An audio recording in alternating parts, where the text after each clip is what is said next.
This is Ferris Khan with Smash the Numbers. Today I want to talk about Black Friday deal, the best one that I got this year.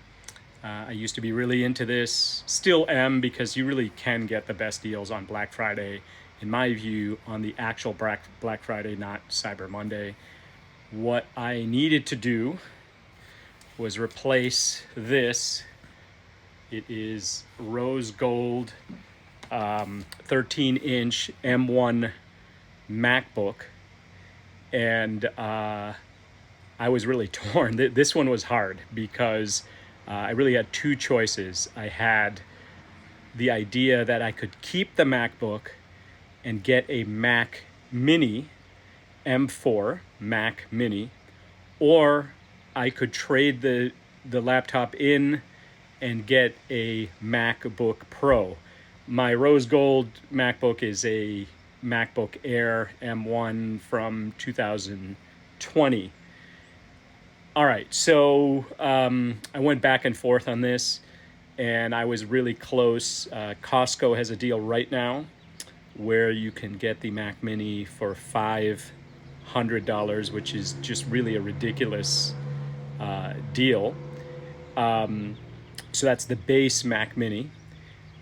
However, I decided in the end that if you add it all up, the idea of getting a keyboard, getting a trackpad or mouse, getting a monitor that would be on par with a MacBook Pro, getting speakers that are on par with a MacBook Pro, having all of that take up desk space. I live in California now, so space is definitely a consideration. Having wires all over the place, to make it all happen.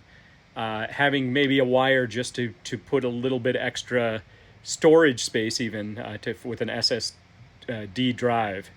It was not worth the clutter. Keep in mind, the MacBook Mini is a small machine, $500, looks really nice, but you got to plug a whole bunch of stuff into it for it to work like a laptop. I am on the road maybe 25% of the time, so it's not that often, but it makes sense to take everything with me. The appeal of a new form factor with the MacBook Mini was definitely there, but the difference in price, instead of $500 for a MacBook Mini, I ended up paying $1,400, so $1,600 reduced to $1,400 at Best Buy for this. Let me see if I can get it right now. MacBook Pro. Haven't opened the box yet. I'm going to move everything over. I do have some regrets. One regret is actually getting the MacBook Air in rose gold. I thought, okay, just get an uncommon color. That was a big mistake. Best Buy wouldn't even take it in a trade-in. Apple, their trade-in value is the same as 2019 MacBook Airs, I believe, with the Intel chip. So just one thing to think about if you're getting a trade-in, I guess similar to a car or something. If you get a unusual color, you might not be able to trade it in, or the trade-in value will be lower.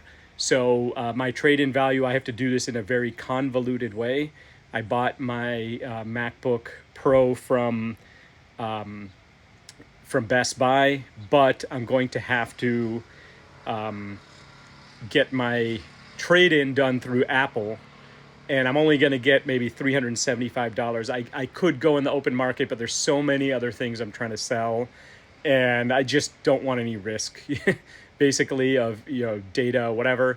I'm just going to wipe everything clean, get this thing to Apple, and let them take care of it from there.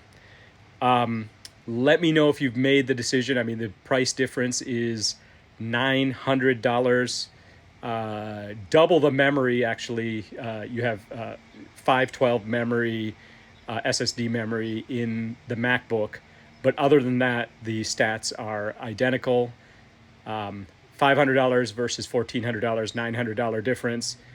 Adding up all those additional costs. Oh, there was one other thing, the webcam, and the ability to have a webcam that's sort of best in class, so you can kind of move around in front of the laptop. You can also have a view of your desk from that webcam.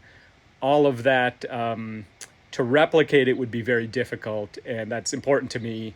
I don't want to just do everything with the phone. I do want to have the ability to use my computer to communicate with other people, and I don't want extra wires for that as well.